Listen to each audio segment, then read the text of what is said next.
I remember in the beginning when I first started taking photos raw, and to me they all looked really dull and boring. So today I want to talk to you guys about how to turn a dull photo kind of like this into 3 fire Insta-worthy styles.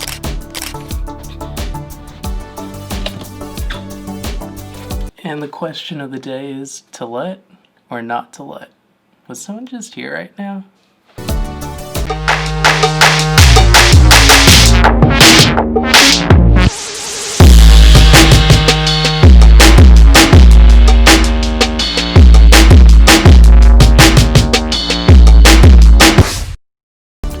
Enough fooling around, let's get to it. Now that we have Lightroom open, we could take a look, at what we're working with here. And it's a picture of, like a truck, and the composition looks good. It's just a little dull and pretty boring. Nothing really special stands out. So what we're gonna do is we're gonna make it, pop more. We're gonna make 3 different Instagram styles, out of this one kind of boring kind of looking picture. So let's do it. To start, we have, our original right here. I'm gonna work, on this other copy that I made so we don't ruin the original one, and I can post that for you guys later. And comment down below, you guys, if you want the original file so that you guys can practice and do the same thing too.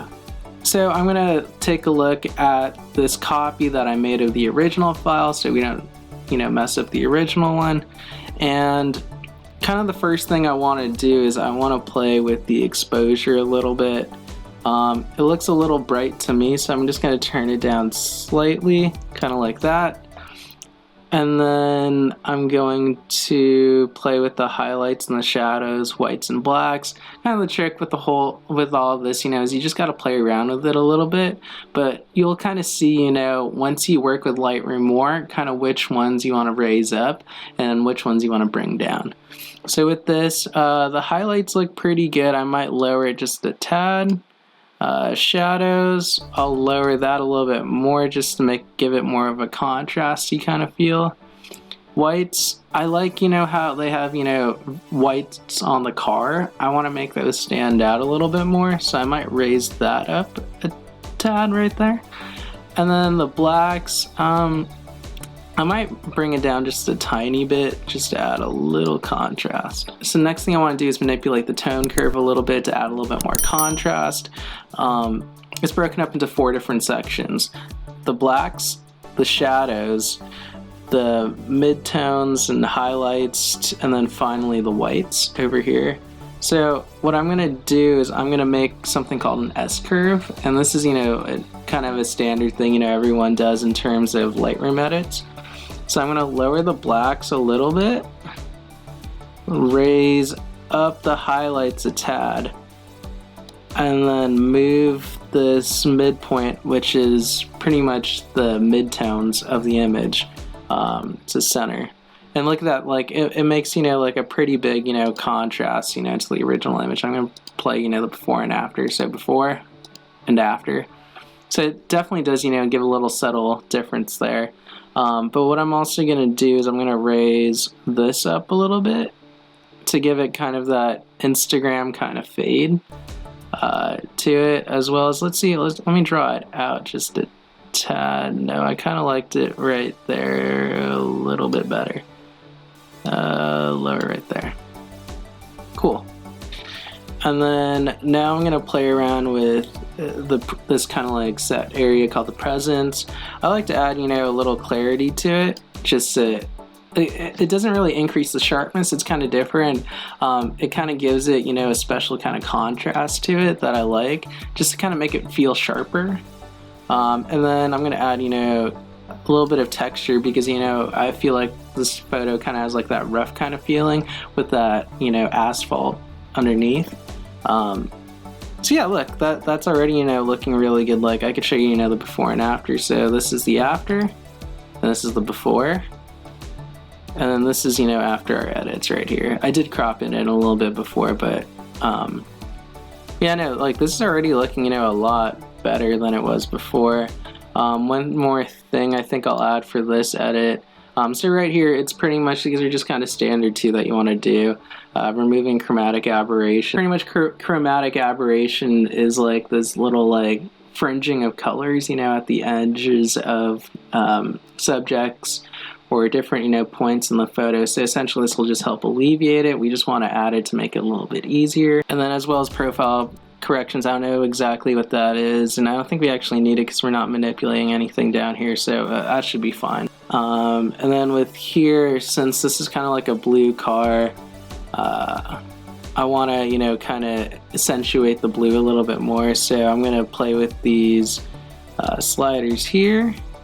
So this will kind of bring the blue to pop out more.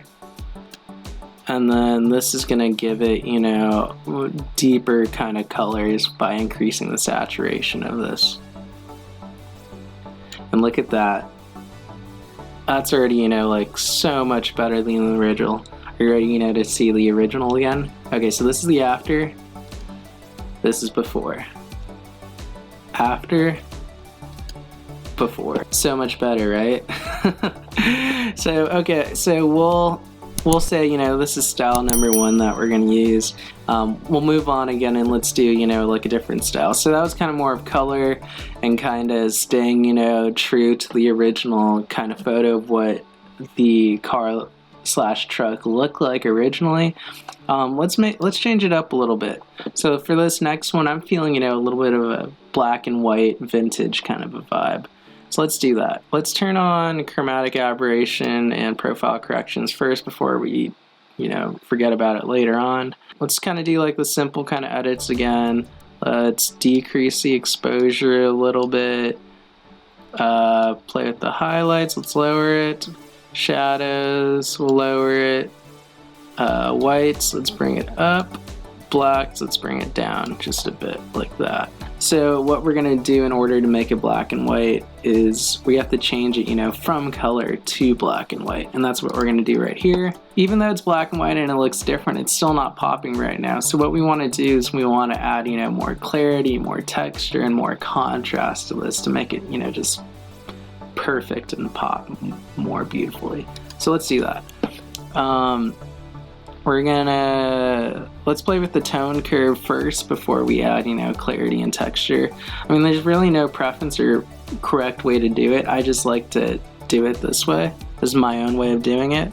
So I'm gonna bring down the blacks more. And then I'm going to raise up the highlights. And then I'm going to bring the midtones to center like that. And then we could add a little bit of that same fade that we did in the beginning just by lifting up the blacks, like right here. And then maybe bring down the blacks just a tad more. And the highlights just a tad more. Like that. Cool. And we could see, you know, the difference that this makes. I could toggle on and off the switch right here. So this was after, this is before, and this is after. So much better, right? And yeah, so now let's play with the texture and clarity. Let's boost the clarity a little bit like that. Ooh, that's looking great. And let's boost the texture to give that asphalt a little something. Right there. That looks so much sharper and it's like popping so much more. We love that. And then what else can we do to this? Maybe add just a tad bit more clarity right there. So what else can we do to this? My thinking is, you know, we could add, you know, a little vignette to this one just to, you know, isolate the subject and, you know, kind of frame the subject and focus more in on the middle with this. So I'm going to add a little bit of vignetting, not too much because you never want to overdo it. But we'll just add a little bit right there.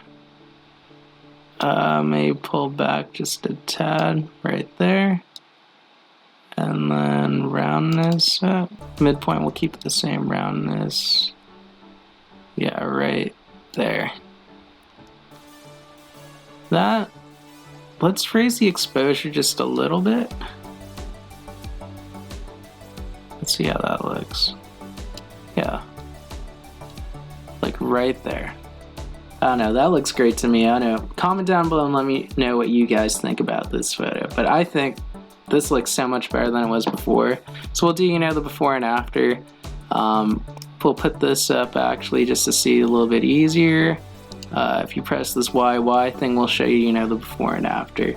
And ooh, that looks so much, you know, better. It's just popping a lot more than this original image right here. And then we'll do one more style. So for this last picture, like we've seen it, you know, in the original color blue, and we've seen it, you know, in black and white. But what if we changed, you know, the color of this car from blue to purple?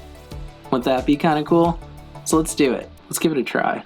Now that we have this third copy, we're gonna, you know, play around with it a little bit more and turn this light sky blue more into, you know, purplish, dark blue, indigo color. So to do that, let's start, you know, with our basic corrections first. Lower the exposure like we did before. Lower highlights. Decrease shadows. Increase whites. And then lower blacks a little bit right there. And then let's play with the tone curve. We bring it down again for the darker portions of the picture. And then let's raise up the highlights. Bring the midtones right in the middle. And then let's give it a little bit of a fade right there. And lower the blacks again, just a tad. Cool. So next we're gonna go to this HSL slider, which the HSL stands for hue, saturation, and luminance. So we're gonna play with the hue, which will change the light sky blue to more of a purple indigo color. So I'm gonna go to hue, and I'm going to slide this aqua and blue color up, and this blue up. And already we could start to see, you know, the purple coming out. And up, and up. And the thing is, we don't want to do too much, or else we'll start to see, you know, some like color bleeding, just like in the wheels right here.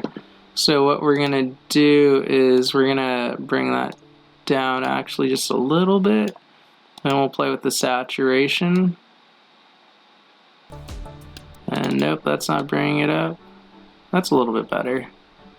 Yeah, right there.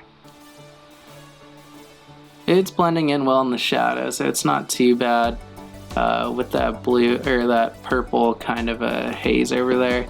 And then what we'll do is we'll bump up the clarity now. And then we'll bump up the texture.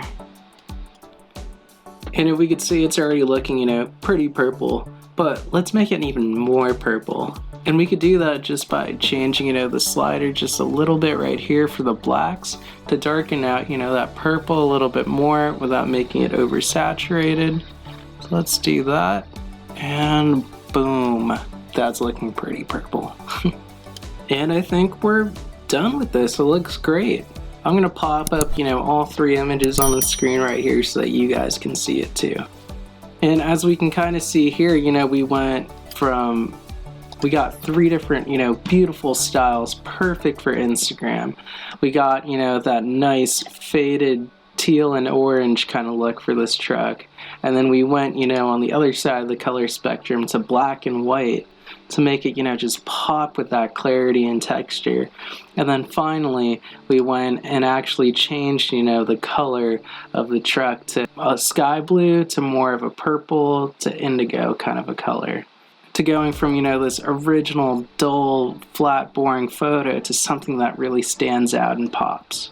So if you like the color grades that I did, you know, on these photos, and you want them for yourself, let me know down in the comments below that you want them. Make sure to like and subscribe so that I know you really want them.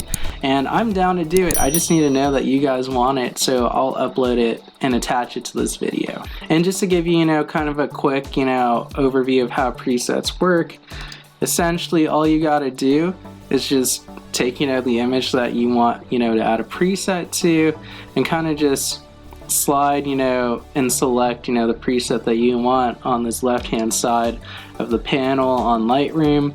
And as you can see, some of them work, some of them don't work too well. It all depends on the photo. But the beauty of presets is that although they're not perfect, they're a good starting place, of which to build your color grade for a certain photo. So thank you again for watching. Make sure to like and subscribe, and I'll see you guys next time. Bye.